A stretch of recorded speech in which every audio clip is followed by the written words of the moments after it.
Live from WRAL News Headquarters in Raleigh, your number one source for local news. WRAL News, coverage you can count on. Our next weather maker will bring us at least a small chance for rain today. We have 2 chances. I'll show you when coming up. Mother's Day shooting. Police say a man is in the hospital after he tried to break up a fight at a Durham restaurant. What we know about the suspect, who is an employee there, ahead of his court appearance today. And new hantavirus cases. 2 more cruise ship passengers have tested positive, including an American. The quarantine process the Americans are facing after returning back home. We'll have an update on that story and so much more to get your Monday started. I'm Laura Levine in for Renee Chu. And I'm Chris Lovingood. Hopefully you had a nice restful weekend as we begin the work week off. Let's go ahead and start with meteorologist Elizabeth Gardner, because Elizabeth, you have that next weather maker to tell us about. Walk us through what people can expect. So we have this cold front that's going to be swinging through, and it will bring us a couple of chances for rain. We're not going to see anything like what they're seeing at the tail end of this front, which is a lot of severe storms down in Texas. We'll see just small chances, mainly right around lunchtime, a little bit of light patchy rain, and then a possibility again right around the time of the evening commute. We are dry this morning, and we're going to be watching that front crossing the area. And again, the potential for a shower, maybe even an isolated thunderstorm in our southeastern counties during the commute. Our skies clouded up quickly this morning. We're seeing gray conditions here downtown at RDU. 58 is our current temperature, so it's a cool start for us this morning. A little warmer in Fayetteville at 60 in Goldsboro, 57 in Rocky Mount and Wilson. So expect again a chance of a shower right around lunchtime, and then later in the day. Once the afternoon showers begin, temperatures could drop very quickly into the low 60s. We have another chance for rain on Wednesday, but I'll show you why we may not see much out of that one either coming up. Chris? And Elizabeth, happening now in the WRAL traffic center. As you just said, it's a dry start to the morning commute. So all green here on the major routes across the triangle, the Sandhills up I-95. You might come into some showers if you plan on heading up toward Virginia's Blue Ridge and their south side part of the state. Right now, we're starting to see maybe a little bit more congestion on some of your major routes, but nothing that's going to make you late. It's really in the 7 and 8 o'clock hours that we start to see those delay times creeping up. So when they do so, we'll let you know about them on the radio on 101.5 HD3. New this morning, part of Capitol Boulevard in Raleigh is back open after a water main break overnight. And what you're seeing here is video from the WRAL Breaking News tracker last night as teams made repairs near the I-440 interchange. They finished up around midnight, but it's not clear what caused this break to even happen. Well, today, the man accused of shooting someone at a restaurant in Durham during a Mother's Day brunch will be in court. And all of this happened at the Silver Spoon restaurant on North Roxborough Street. Let's bring in WRAL's Carly Haynes. She's live outside the Durham Police Department this morning. Carly, the suspect is an employee at that restaurant. And Durham police say the man who was shot was trying to break up a fight that was happening between 2 of the restaurant's employees. As a result, Durham police brought into custody 55-year-old Samer Solomon Al-Mahmoud, charged him with assault with a deadly weapon with intent to kill, inflicting serious injury. Durham police say he was one of 2 employees who had gotten into that argument. A man was shot when he tried to intervene. This all happened at 11:30 in the morning in the middle of Mother's Day brunch yesterday, and it caused some customers to run out of the restaurant.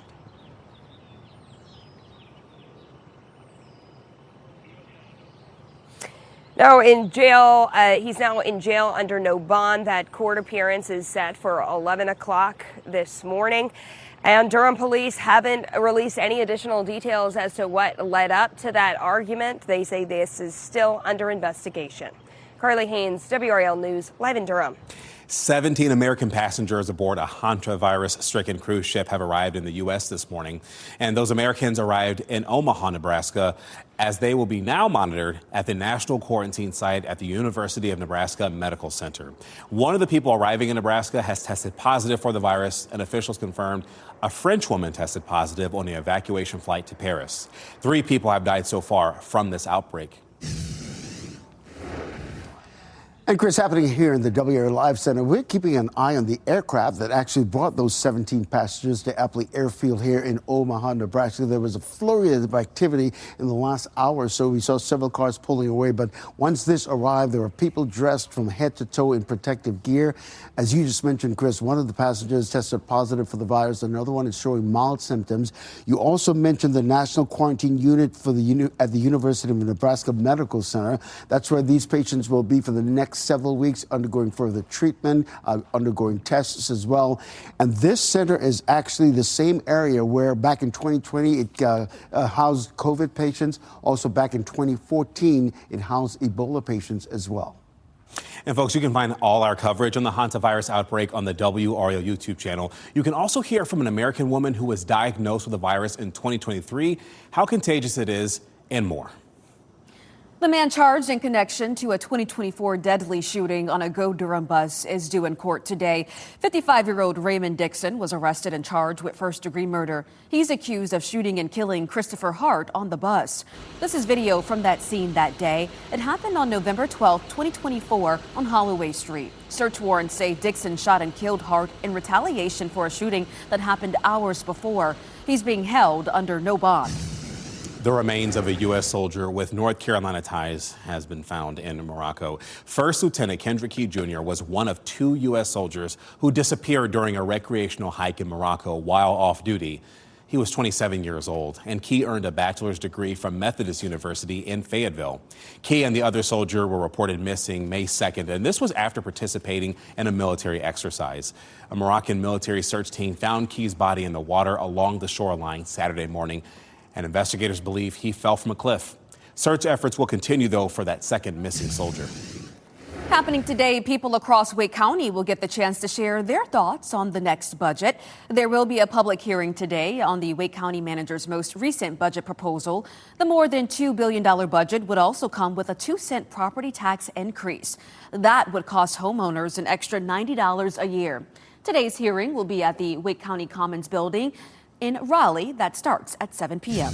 Laura, we're trying to get more information this morning about a weekend crash that injured 11 people in Goldsboro. Folks, look at your screen here. Dashcam video captured the moment an 18-wheeler plowed through cars stopped at a light on US 70. 2 of the 11 people who were hurt had to be flown to a hospital, and we're trying to learn their conditions this morning, as well as whether there will be any charges filed. Let's get you an update now on the war in Iran. President Donald Trump is rejecting Iran's latest proposal to a U.S. peace proposal. The president calling Iran's message totally unacceptable. President Trump was critical of Iran's response in a Truth Social post. Iranian state media says Iran's message was delivered through Pakistani mediators. As peace talks stall, fighting continued in the Persian Gulf over the weekend, more than a month after a ceasefire was announced. Iran is also still blocking traffic through the Strait of Hormuz, which is disrupting major oil shipments. So as peace talks stall and the Strait of Hormuz remains closed, oil prices are rising. Brent crude rose more than 3% yesterday to more than $104 a barrel. U.S. crude also rose to $98. The Strait of Hormuz is a key waterway, as we know, for about 1/5 of the world's oil supply. So the newest gas price numbers from AAA today here in Raleigh show gas is around $4.17, which is actually down 2 cents from yesterday. In the Durham-Chapel Hill area, gas is about $4.25 a gallon, and in Fayetteville, gas has dropped to $4.06. Here's a reminder, you can always find the lowest gas prices near you with the WRAL fuel tracker. Go to WRAL.com and search the word fuel to find it. Today marks 100 days since the disappearance of Nancy Guthrie, the mother of Today Show anchor Savannah Guthrie. And yesterday on Mother's Day, Savannah shared a tribute to her mother. It's a video collage filled with pictures of her with Nancy and other family members. Savannah says they will miss her, they will never stop looking for her, and will never be at peace until she is found. She also is asking anyone who knows anything about Nancy's disappearance to call the FBI. Your time is 6:08 this morning. Killed on a runway, where the federal investigation stands this morning after someone was hit and killed by a plane on a Denver runway. And preparing for the 4th, North Carolina getting ready for a big event in Raleigh to mark America's 250th anniversary. What the festival will have to offer. Elizabeth. And we're starting to cloud up out there. We have a small chance for showers around lunchtime and then again during the evening commute. I'll show you how much we could see total coming up. As you get into your car, tune to WRAL News Plus on your radio. In Raleigh on 99.3 FM. In Durham, 96.5 FM. And everywhere on 101.5 HD3.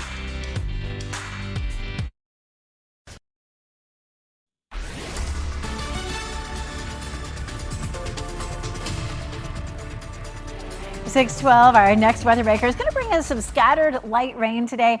We don't have a whole lot of rain in the forecast in terms of how much may fall, but a couple of chances. One of those right around lunchtime and another close to the evening commute. It's not likely that everybody sees rain today, but definitely ahead of the system, we're seeing a gorgeous sunrise. Lots of clouds showing up, but as the sun is rising, there are a few holes in the clouds, and you can see that beautiful color reflected on the bottoms of the clouds. Temperatures are mainly in the 50s heading out the door. 59 in Fayetteville, 52 in Roanoke Rapids, 57 in Wilson and Rocky Mount. It is 60 in Goldsboro. You may want to take along a raincoat or an umbrella just in case. Again, I think our chances for rain are pretty minimal. Probably going to see way less than 1/4 inch of rain for today, and we definitely could use some. If you're walking the dog close to lunchtime, there could be a few sprinkles out there. Highs will be in the low 70s, but by the evening, if you're walking the dog after work, it'll be much cooler in the mid 60s with a chance of showers. Chris? And if you get some pictures of that sunrise, WRAL.com/report it. Send us your stuff. The pictures look amazing. Picture looks pretty calm right now. I-40 at Airport Boulevard. Things are flowing smoothly in both directions so far this morning. And in terms of getting to the airport, if you have one of those early morning flights, there are no major delays. Not on I-40, not on I-540, and not on Glenwood Avenue. So some good news there. We'll broaden out the view and show you when we expect some things to start slowing down coming up in just a few minutes. Sounds good, Chris. We'll see you in just a bit. A developing story in Texas this morning as police are investigating after 6 people were found dead inside a Union Pacific train boxcar. This happened in Laredo, which is along the Mexican border. The ages of the victims and the origin of the train, they were not immediately released. A Union Pacific spokesperson said the company is, quote, saddened by this and is working closely with the law enforcement to investigate, end quote. Meanwhile, the NTSB says that it is gathering information about the evacuation of a Frontier Airlines flight in Denver. This is after the plane hit and killed the person on the runway late Friday night. Right now, officials are looking into the procedures surrounding getting the passengers from the plane. And the airport says 12 passengers of the 224 suffered minor injuries in this. A recall alert to tell you about this morning now. Several snack products are being recalled due to salmonella concerns. That includes Good and Gather Mexican street corn sold at Target stores. It also includes various nut mixes at various stores under the brands Southern Style Nuts, Fisher, and Squirrel. The FDA says the seasoning tested negative for salmonella before being used on the products. The recall is just a precautionary measure taken by the manufacturer. A popular sausage brand made here in North Carolina has paused production over possible health violations. The U.S. Department of Agriculture says it is investigating Nice's sausage. The brand has already disappeared from stores and restaurants across the state. Documents show the company had shut down part of their production after a notice of suspension was issued in September 2025. North Carolina is preparing for a major 4th of July celebration as the Department of Natural and Cultural Resources announced Capitol 250 NC Freedom Fest. It'll be an all-day event at the state capitol in Raleigh to celebrate America's 250th birthday.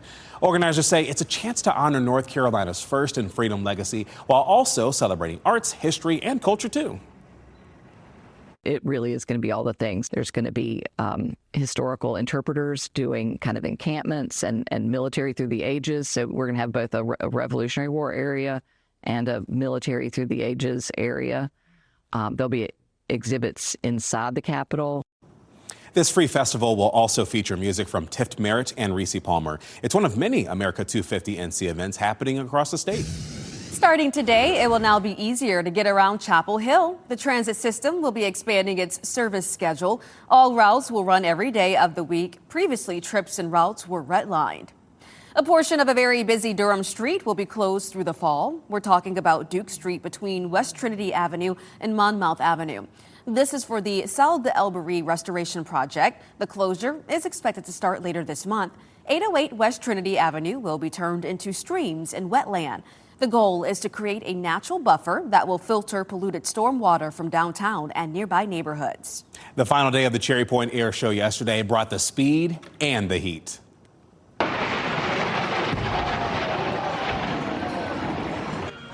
Neat. The Wall of Fire is always a crowd pleaser. Sutton Young is a director at WRAL News, and he shot this video. He said spectators could really feel the heat from the bleachers. The Blue Angels were the headliners, celebrating 80 years of excellence, and plenty of other aircraft performed jaw-dropping maneuvers. The Marines AV-8B Harrier jet also made a special appearance before retiring next month. Pretty cool. Okay, let's welcome back meteorologist Elizabeth Gardner here. Elizabeth, tracking our next weather maker and also something that happened over the weekend in North Carolina. Yeah, exactly. It was really hot, yesterday at the air show, and it was warm over the weekend in general. And we did have some thunderstorms that popped up close to the coast with a low pressure system there. Let's take a look at some video from the tornado damage that happened near the Wilmington area.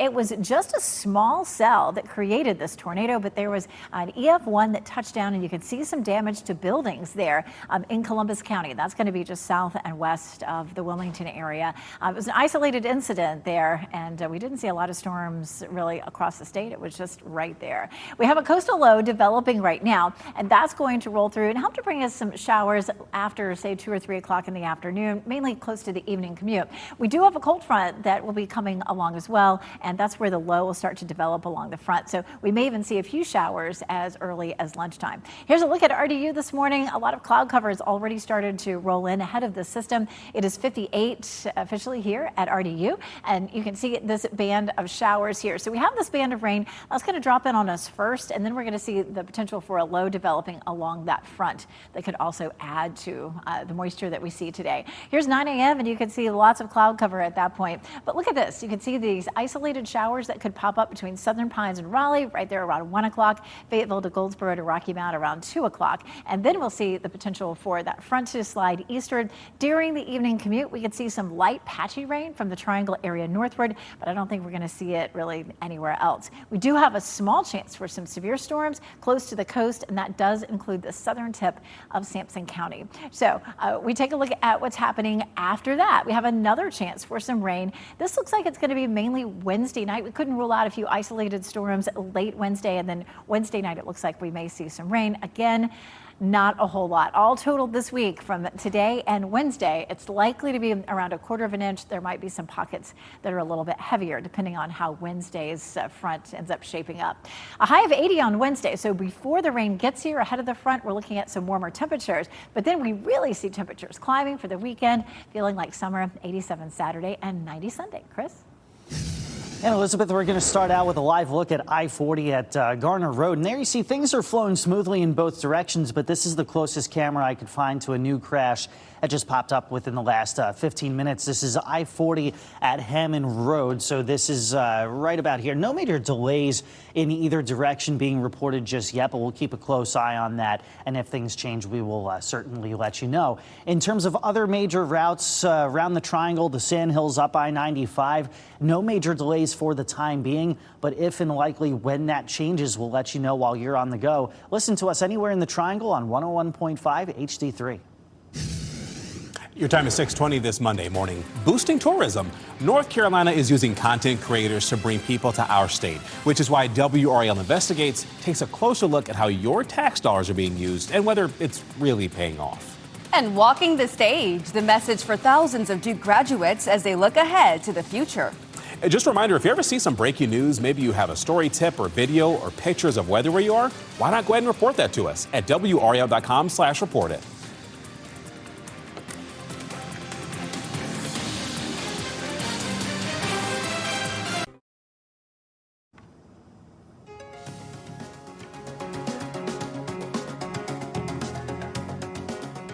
Giving you a live look this morning at a cloudy Durham, as you're seeing here. Elizabeth Gardner already mentioned the clouds are rolling in ahead of some expected rain later today. Make sure you keep it tuned into WRAL News. She'll keep you informed on the next Weather Maker. Nearly 7,000 students graduated from Duke University over the weekend, and the 2026 spring commencement ceremony was held on Brooks Field at Wallace Wade Stadium yesterday morning. Duke alumna and Microsoft Executive Vice President Amy Hood delivered the commencement address, and she reflected on her time at the university while also sharing advice for the new grads. Be open that something may not be exactly right, but could turn out to be a perfect place to learn about yourself, what you like, what you don't. All the steps matter, and it took me decades to figure that out. U.S. women's soccer player Abby Wambach was also there to receive an honorary degree. 1,785 undergraduates received their degrees, and 300 of them are from right here in North Carolina. This What's Trending report is sponsored by Call Dad AC and Heating. I got Dua Lipa taking on Samsung and high fashion at the movies. Let's take a look at what's trending. Pop star Dua Lipa is suing Samsung for $15 million, saying they used a photo of her without permission. This is an image from that lawsuit you can see here. You can see the musician's face prominently on the screen of the TV model on the box. Lipa is accusing the company of using her likeness to sell TVs without her permission. Samsung has not responded to a request for comment. Definitely trying to be protective of her image. Yes. All right, meanwhile, in the movies, The Devil Wears Prada 2 is in fashion at the box office for the second weekend in a row. This sequel, starring Meryl Streep and Anne Hathaway, topped the charts with $43 million this weekend. That brings the domestic total up to $145 million and $433 million worldwide. The opening of Mortal Kombat 2 finished second at $40 million, and Michael finished third. It's a tough time to go against Meryl Streep. I don't know if you're going to win that one. Yeah, it's tough between Michael and The Devil's Wear Prada. I mean, it's been packed, packed at the movie theaters. All right, here's a look now at tomorrow at noon. Tickets will go on sale for the NHL's Eastern Conference Final at Lenovo Center. The Canes advanced when they finished off Philadelphia on Saturday. The Canes will have some home ice advantage for conference finals, but they're still waiting to see who they will play. Their opponent will be either Buffalo or Montreal. There will still be at least 2 more games in that series. Montreal leads it 2-1 after last night's Game 3. And astronaut Christina Cook was spotted at the Canes game in Philly over the weekend, rooting for the Flyers. Cook is a North Carolina native and NC State grad, but she says she became a Philadelphia sports fan because of her husband. It was a tough loss for her Flyers, but it's great to see Cook enjoying her time back on Earth after that trip around the moon. It's nice seeing her having fun after all that. Yeah, we'll give her some grace, okay? Well, hey, there is NBA playoff action on NBC tonight. The Detroit Pistons are in Cleveland to take on the Cavs. Detroit is up 2-1 in that series, and tip-off is set for 8 p.m. You can watch that game on WRAL. Your time this Monday morning is 6:27. Mother's Day shooting. Police say that a man is in the hospital after he tried to break up a fight at a Durham restaurant. What we know about the suspect, who is an employee there, ahead of his court appearance today. And cruise ship evacuation. Another cruise ship passenger testing positive for a hantavirus while attempting to return home. What we know about the new cases and the quarantine process for more than a dozen Americans. And school day forecast. On the cool side, we're looking at mid-50s to low 60s as the kids are heading out the door. And after school, there could be a few light showers. I'll walk you through Futurecast coming up.